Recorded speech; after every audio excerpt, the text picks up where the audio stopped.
Hey team, it's Les. It's 6:20 a.m. on November 18, 2022. This is a pre-market morning huddle where we take a look at where the market's going for today and if there are any specific news and events that are going to be driving today's market. Today's Friday and today's OPEX, so brace yourself for some volatility. It's about $2.1 trillion in options expiration.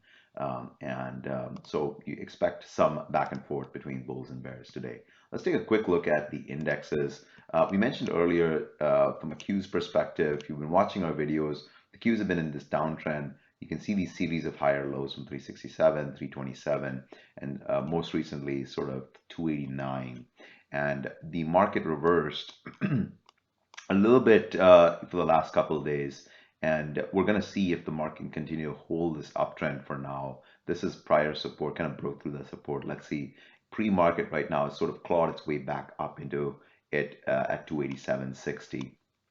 And so we're going to see right now, if we pull a 2-hour chart, if this levels can hold right now, you can almost think of this as a flag pattern, right? And if that flag is breaking right now, then we're going to see a little bit more upside. From my perspective, as long as this holds above 287, we're a little bit bullish, we can see a move to 291, and then if you really want to get bullish, it's got to move over 303, 307, and continue to move higher. All right, and then let's take a look at the S&P 500. The S&P 500 sort of in the same movement. It's been sort of choppy action, but almost in an uptrend. This short-term downtrend has been broken. We're almost creating this flag pattern again, and right now it's at 397.33. And right now we'll see if it can break above 401, then it's likely going to go to 409. All right. So we'll continue to watch that action. A break under 390 will take this lower to like 380 and then 373. So we're not fully bullish yet, but we're not bearish either. One interesting thing that I wanted to show you guys was the structure of sort of the QQQ from a 2-hour perspective, and something I'd noticed as I was pulling up both the bull and the bear ETF. So if you look at how the bear ETFs have been structured right now, it sort of made a high at 67.5 earlier in October, then went ahead and made a lower high in November 7th, then made a lower high sort of mid-November, and then sort of broke down and hasn't really gone up and challenge the highs again. So from this perspective, it looks a little bit bullish, tactically speaking. If I pull up an extended chart right now, just to see where we're going to be heading into the open, you can see that the market has clawed back above that downtrend from yesterday, and is back above 288, right? So let's keep a close eye on that. Second thing, let's take a look at the S&P 500 as well. By the way, I use these charts in order to trade SQQQ and TQQQ. Same thing for the S&P 500. And you can see like the S&P 500 also sort of curving upwards and making a series of higher lows and higher highs. So, for now, we're tactically bullish.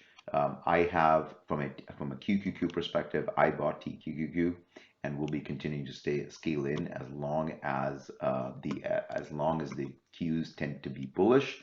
And right now, TQQQ is at, let's take a quick look.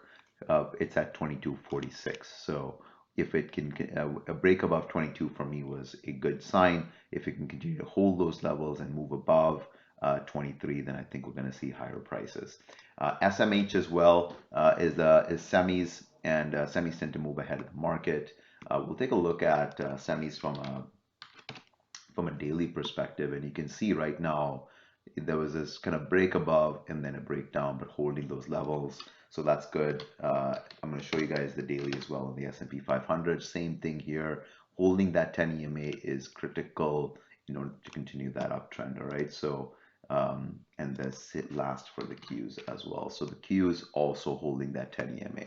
So far, good action. Don't worry about the internals right now. The main thing that matters is price, guys. This reversal has to hold up.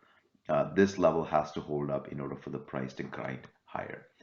Last but not least, you may have seen this over Twitter and social media channels. CPC data came in at the highest levels since the early 2090s. that's just one data point, but that tends to be a contrarian data point. When put to call ratios are that high, that means everybody's bearish, including, your uncle, your taxi driver, you name it, right? So, but again, just a data point. All said, guys. Let's continue to have a good trading day. Look for the plays on Discord. Continue to engage us. Ask us questions. Let's continue to do these morning huddles as a way to create a routine to look at the markets. If you guys have any questions, ping us on Discord. Join the Discord. Look at the link below on YouTube. We'll chat soon. Trade wisely.